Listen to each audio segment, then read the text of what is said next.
आप हमेशा सोचते होगे कि काश मैं वक्त में पीछे जा सकता और अपनी गलतियों को सुधार सकता, या फिर समय में आगे जाके अपना भविष्य देख सकता। हम सभी लोग टाइम ट्रैवल करना चाहते हैं, तो आज हम आपको बताएंगे टाइम ट्रैवल पॉसिबल है या नहीं। Welcome friends to our channel fact freeze. अगर आपको हमारे वीडियो पसंद आए तो लाइक, शेयर और सब्सक्राइब ज़रूर करना। टाइम ट्रैवल का कंसेप्ट बहुत पुराना है। इसके बारे में कई थियरीज और कई फैक्ट्स भी पब्लिश किए गए हैं। इसमें से कुछ थियोरिटिकल और कुछ प्रैक्टिकली प्रूव्ड है। आइंस्टाइन ने समय यात्रा यानी कि टाइम ट्रैवल समझाने के लिए जनरल थियरी ऑफ रिलेटिविटी बताई।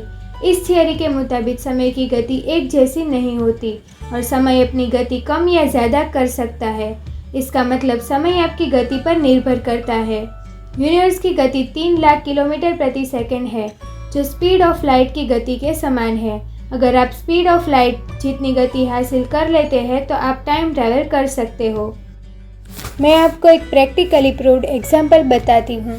1971 में टाइम ट्रैवल के लिए एक एक्सपेरिमेंट किया गया जिसका नाम हैफिल किटिंग था। एस्ट्रोनॉमर रिचर्ड ई केटिंग ने 4 एटॉमिक क्लॉक्स को लेकर उड़ान भरी और धरती के पूरे 2 चक्कर लगाए, और जब वो वापस आए और धरती की क्लॉक का समय देखा तो पाया कि धरती की क्लॉक का समय एटॉमिक क्लॉक के समय से कुछ नैनो सेकेंड आगे है। ऐसा इसलिए हुआ क्योंकि स्पेसशिप में रखी हुई क्लॉक का समय स्लो हो गया था। कोई भी चीज़ जो तेज़ चलेगी तो उसकी समय की रफ्तार कम हो जाती है। यह टाइम ट्रैवल का एकमात्र प्रैक्टिकल एग्जाम्पल है।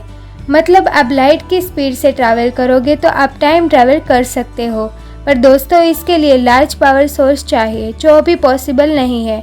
शायद फ्यूचर में ये संभव हो सके। एक दूसरी थियरी है वर्म होल, जिससे टाइम ट्रैवल किया जा सकता है। वर्म होल की कल्पना आइंस्टाइन के द्वारा दिए गए स्पेस टाइम इक्वेशन से है। साइंटिस्ट का मानना है कि अगर हम इन होल में एंटर हो पाए तो टाइम में आगे या पीछे जा सकते हैं। वर्म होल एक टनल जैसा है जो 2 जगहों को जोड़ता है। वे हमारे आसपास ही मौजूद है, लेकिन हम उसे देख नहीं सकते क्योंकि वह आकार में बहुत ही छोटे होते हैं और यह बहुत कम समय के लिए खुलते और बंद होते हैं। टाइम ट्रैवल से जुड़ा एक पैराडॉक्स हमें गहरी सोच में डाल देता है। पैराडॉक्स का मतलब होता है ऐसे सवाल जिनका निश्चित जवाब नहीं दिया जा सकता। ग्रैंडफादर पैराडॉक्स हमें भूतकाल के समय यात्रा करने से रोकता है। इसके लिए एक थॉट प्रोसेस भी है। इमेजिन कीजिए कि आपके पास टाइम मशीन आ गई और आप अब टाइम में पीछे जाकर दादाओं के ज़माने में पहुंच गए और दादाजी को मार दिया, तो आप इस समय में कैसे रहोगे? आपका अस्तित्व कैसे आया? आपका फ्यूचर में होना असंभव है। इस पैराडॉक्स को हल करने के लिए साइंटिस्ट ने एक नई थियरी को जन्म दिया जिसका नाम द पैरेलल यूनिवर्स है, जो हमें टाइम ट्रैवल करने की परमिशन देता है। पैरेलल यूनिवर्स थियरी के अनुसार हम जिस ब्रह्मांड में रहते हैं उसकी इनफाइनाइट कॉपी मौजूद है। हर संभव घटना का होना पॉसिबल है इस पैरेलल यूनिवर्स में। ग्रैंडफादर पैराडॉक्स के मुताबिक फ्यूचर में आपका होना इम्पॉसिबल है, लेकिन पैरेलल यूनिवर्स थियरी के मुताबिक एक अल्टरनेटिव टाइमलाइन क्रिएट होगी जो हमारे वास्तविक टाइमलाइन से बिल्कुल अलग होगी। बेसिकली पैरेलल यूनिवर्स हमें समय में पीछे जाने के लिए अपॉर्चुनिटी देता है। इसी तरह ब्लैक होल से भी टाइम ट्रैवल किया जा सकता है।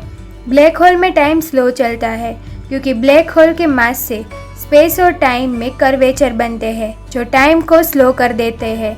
आप इंटरस्टेलर मूवी को देख के यह कॉन्सेप्ट समझ पाओगे। लेकिन ब्लैक होल की ग्रेविटी हमें नष्ट कर सकती है, इसलिए इस थियरी से ट्रैवल करना संभव नहीं है। तो दोस्तों ये थी टाइम ट्रैवल से जुड़ी थियरीज। इसमें कुछ मैथमेटिकली प्रूव्ड है और कुछ साइंटिफिकली। फ्यूचर में शायद सारी लिमिटेशन चली जाए और हम टाइम ट्रैवल कर पाए। Thanks for watching.